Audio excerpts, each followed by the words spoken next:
ভাই এরকম রাস্তার সাইডে বাড়ি করার আমাদেরও স্বপ্ন ছিল, কিন্তু রাস্তার সাইডে আমাদের জায়গায় নাই। তোমাদের মাটির বাড়ি ভেঙে ওখানেই বাড়ি করো, দেখতে ভালোই লাগবে। ভাই বাড়ি যে করবো সেরকম টাকায় নাই, এখন বাড়ি করতে গেলে সর্বনিম্ন 15 লক্ষ টাকা লাগে। আপনার এই পর্যন্ত কয় লক্ষ টাকা গেছে? 8 লক্ষ টাকার মতো লাগছে। ভাই কমপ্লিট করতে কয় লক্ষ টাকা লাগবে? তাও 25 লক্ষ টাকার মতো তো লাগবেই। দেখি সামনে বছর আমরাও বাড়ি করব।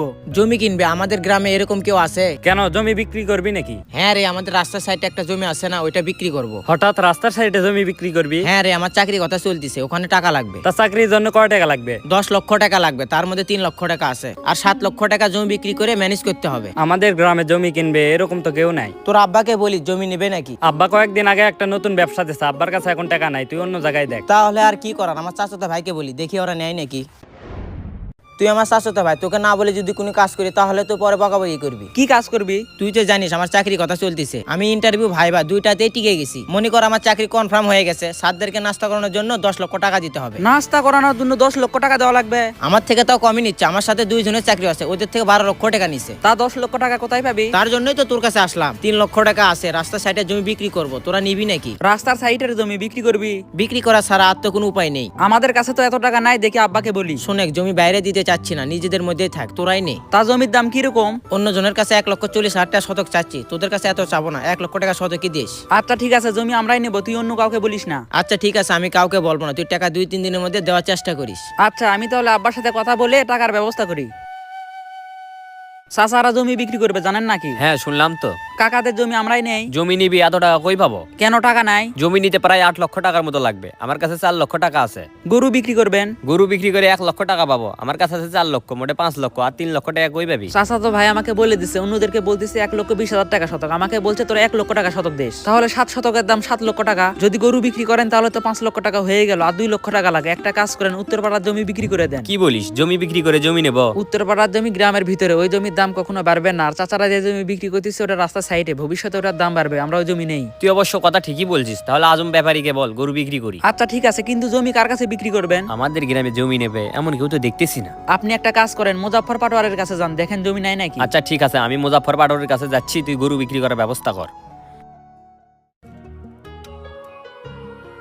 কি রে, তোর আব্বা কি বাসায় আসা? না, আব্বা তো বাসায় নাই। তোর আব্বা কোথায় গেছে? আব্বা তো কচি বাজারে গরু নিয়ে গেছে, কখন আসবে? তাও তো আস্তে আস্তে সন্ধ্যা লাগবে। তোর আব্বার একটু দরকার ছিল রে। আব্বা তো এখন বাসায় নাই, সন্ধ্যার সময় আসবে। কি বলবি আমাকে বল, আমি বলবো নি। সন্ধ্যার সময় যেহেতু আসবে, তোর আব্বা আসলে বলিস আমরা গরু বিক্রি করবো, সন্ধ্যার সময় গিয়ে যেন দেখে আসে। তোরা না কয়দিন আগে গরু কিনলি, এত তাড়াতাড়ি বিক্রি করবি? আর বলিস না, চাচারা জমি বিক্রি করবে, ওই জমি আমরা নিব, এর জন্য জমি বিক্রি করা লাগতেছে। আচ্ছা ঠিক আছে, আব্বা আসলে বলবো নি। একটু মনে করে বলিস, টাকার খুব দরকার, চাচাতো ভাইকে 2 দিনের মধ্যে টাকা জমা দেওয়া লাগবে, বুঝিস নি? মুজাফফর পাটোয়ারের কাছে গেছিলেন? হ্যাঁ গেছিলাম। কি বললো? মুজাফফর পাটোয়ারি তো জমি নেবে না। তাহলে এখন জমি কার কাছে বিক্রি করবেন? আজম ব্যাপারীর কাছে গেছিলি? হ্যাঁ গেছিলাম, আজম ব্যাপারী তো বাসায় নাই, ওর ছেলেকে বলে আসলাম। তুই একটা কাজ কর, সুমনের কাছে যা, সুমন জমি নিতে পারে। সুমন ভাই নতুন বাড়ি করতেছে, এখনো বা জায়গা কিনবে। আগে বল, বললে কি সমস্যা? আচ্ছা দেখি, আপনি গরুকে খাবার দেন, আমি বলে আসি। শুনলাম তোর চাচাতো ভাইদের জমি নাকি তোরা নিবি? হ্যাঁ, আমার চাচাতো ভাই বললো জমি বাইরে না দিয়ে নিজেদের মধ্যেই থাক। হ্যাঁ, ওই জায়গা নিলে ভালোই লাগবে, ওখানে একটা বাড়ি করলে সেই লাগবে। বাড়ি করার জন্যই তো জায়গা নেওয়া। তুই এখন কই যাচ্ছিস? জমি নিতে 7 লক্ষ টাকা লাগবে, এত টাকা তো আমাদের কাছে নাই। উত্তরপাড়ার জমি বিক্রি করে ওই জমি নিব, তার জন্য সুমন ভাইয়ের কাছে যাচ্ছি। ভাই উত্তরপাড়া আমাদের 4 শতক জমি আছে, ওই জমি বিক্রি করবো, আপনি নেবেন নাকি? হঠাৎ করে জমি বিক্রি করবে মানে? ভাই জমি বিক্রি করার তো পরিকল্পনা ছিল না, আমার চাচাতো ভাইরা রাস্তার সাইডে জমি বিক্রি করবে, ওই জমি নিব। রাস্তার সাইডে জমি নিলে ভালোই হবে, তোমার না স্বপ্ন রাস্তার সাইডে বাড়ি করা? হ্যাঁ ভাই, তার জন্যই তো নিচ্ছি। তা কয় লক্ষ টাকা দিয়ে জমি নিচ্ছ? 7 লক্ষ টাকা, কিন্তু আমাদের কাছে 5 লক্ষ টাকা আছে, আর 2 লক্ষ টাকা ম্যানেজ করতে পারতেছি না, এই কারণে জমি বিক্রি করতেছি। আচ্ছা সমস্যা নাই, তোমাদের উত্তরপাড়ার জমি আমি নিব, তার দাম কি রকম? ভাই দাম নিয়ে আপনার সাথে বাঁচবে না, আপাতত আপনি আমাকে 2 লক্ষ টাকা দেন, আমার চাচাতো ভাইকে দেই, পরে এইসব নিয়ে কথা বলবো নি। আচ্ছা তুমি সন্ধ্যার সময় এসে টাকা নিয়ে যেও। আচ্ছা ভাই, আমি সন্ধ্যার সময় আসবো নি। ভাই আগামীকাল ঢাকায় যাব টাকা জমা দিতে। ভাই টাকা কি রেডি আছে? হ্যাঁ ভাই, 10 লক্ষ টাকায় রেডি আছে। তাহলে আগামীকাল চলে আসেন। ঠিক আছে ভাই। কি রে, কিছু বলবি নাকি? টাকা তো রেডি হয়েছে, টাকা আজকে নিবি নাকি? কিসের টাকা?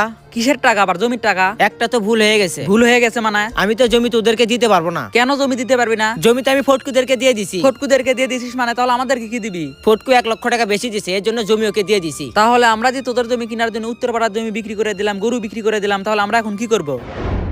আপন মানুষ হয়ে এরকম ক্ষতি করতে পারলি? তুই জমি বিক্রি করবি না আগে বলে দে, তাহলে আমরা গরুও বিক্রি করতাম না, জমিও বিক্রি করতাম না। তুই যে আমার ক্ষতি করলি, আমার সারা জীবন মনে থাকবে। আপন মানুষ মাঝে মধ্যে এমন ভাবে ধোকা দেয় সেটা মেনে নেওয়ার মতো না। বর্তমান সমাজের মানুষ কথা দিয়ে কথা একটু কমই রাখে। ভিডিওটি ভালো লাগলে কমেন্ট বক্সে সুন্দর একটি মন্তব্য করে যাবেন। দেখা হবে পরবর্তী ভিডিওতে। সবাই ভালো থাকবেন।